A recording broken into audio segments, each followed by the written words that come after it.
So dear students, countable noun সম্পর্কে আমরা জেনেছি। এখন হচ্ছে আনকাউন্টেবল নাউন। খুবই সহজ।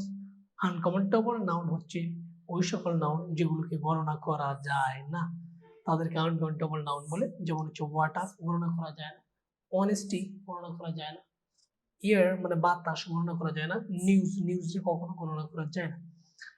অর্থাৎ যে নাউনগুলোকে গণনা করা যায় না সেগুলো হচ্ছে আনকাউন্টেবল নাউন।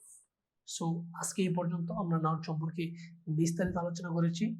আশা করি তোমরা বুঝতে পেরেছ। এ সম্পর্কে বিস্তারিত আরো ক্লাস পেতে লার্নডেস্কের ওয়েবসাইটে ফলো করো। সে পর্যন্ত সকলেই সুস্থ থেকো। Thank you everybody.